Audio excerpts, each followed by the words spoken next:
Hey everyone, welcome back to Dev Parkour. Now, if you've been writing code for any length of time, you know that it is basically inevitable that you're going to get stuck on something. You're going to be working along on whatever ticket or feature you're working on, fixing a bug, and you're not done yet, but you just can't go any further. You don't really know what to do next. And that's okay. We've all been there.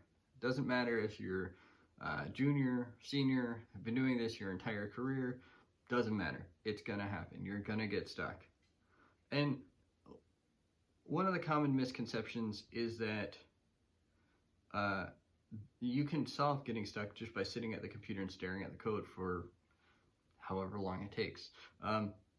Sure, that might happen, but realistically, it's not gonna be fun, and that's not really the most effective way to get unstuck. So in this video, I want to talk through what I do to get unstuck and what I recommend that all of you do as well. So first off, my recommendation would be to get up and walk away from the keyboard. As soon as you get stuck, obviously let your team know that you're stuck on something. You're gonna take a few minutes, walk away from the keyboard, see if you have any ideas. Because that sitting at the keyboard engages the left brain, the engineering brain, whereas getting up, walking around, doing something else kind of allows the right brain a chance to do its thing on the problem. One of the common misconceptions about engineering, about software engineering especially, is that it is primarily an engineering function, that it is a left brain, very logical, pattern-oriented,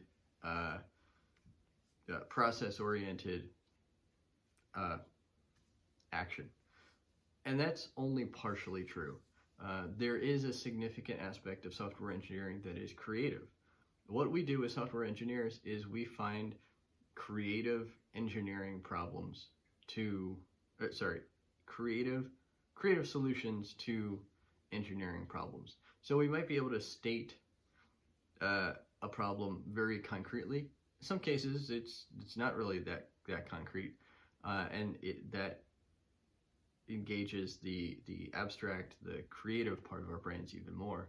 But even when we have a very clearly spelled out problem, we need a little bit of that creative mindset in order to find the right approach to solving it. Not just an approach to solving it, but the right approach, because we're dealing not just with an equation or a very simple series of steps. We're dealing with a complex request from a user, from product management, whoever it might be, and we have to combine that with something that already exists that we may or may not know very well at the time. So there is that creative component. So getting all the way back to where we started, first thing I would recommend doing is when you're stuck, take a step back from the keyboard. Go make a snack, make a cup of coffee, go for a walk around the block.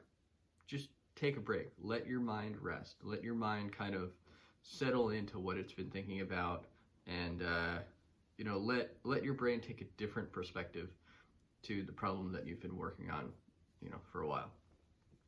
The second thing that I'd recommend you do is ask someone for help. And the reason I put this at number 2 is because typically you have some idea about what you're doing. You have some idea of how you would go about doing this problem. And all of us kind of have this innate drive to, we want to solve the problem on our own, right? And if there's an opportunity for you to do that, you want to be able to see if you can just take a step back and think through the problem a little bit differently. But if you can't do that, then you can always ask someone. I know some people who they might, like I said at the beginning of the first thing to do, let people know, let people on your team know. So some people I know will send a message in Slack or something like that saying, I'm stuck on this, I'm going to take a 5-minute break. When I come back, if someone's available to help me through this, uh, let me know. So that kind of combines option number one and option number two into kind of one cohesive process, I guess, if you will. And that's fine too. You might come back from your 5 minutes and have had an epiphany, and then you could say, you know what, I know exactly what's going on. Thanks for offering to help, but I don't need it anymore. I figured it out. But at the very least, you've given people a 5-minute head start.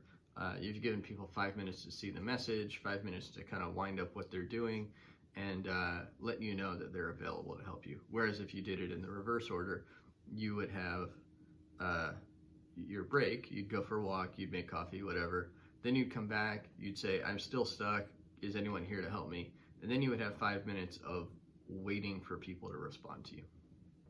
So that might be a valid option for you, is to kind of combine the two. But either way, the second option is talking to someone, talking with someone else, trying to get other people's help. And ideally someone who you think would be able to solve this problem 100% on their own.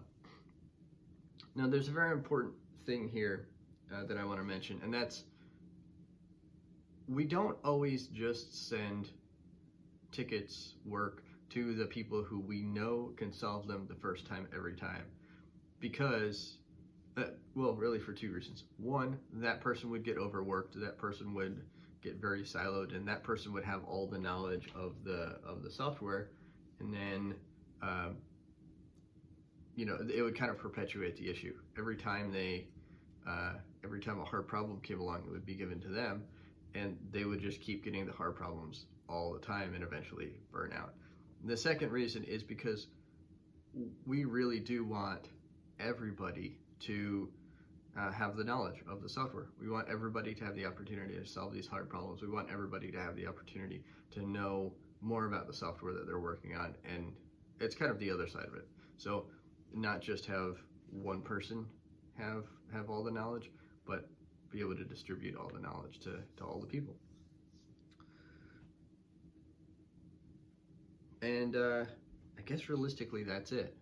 So those are the two things that I recommend you do if you feel stuck.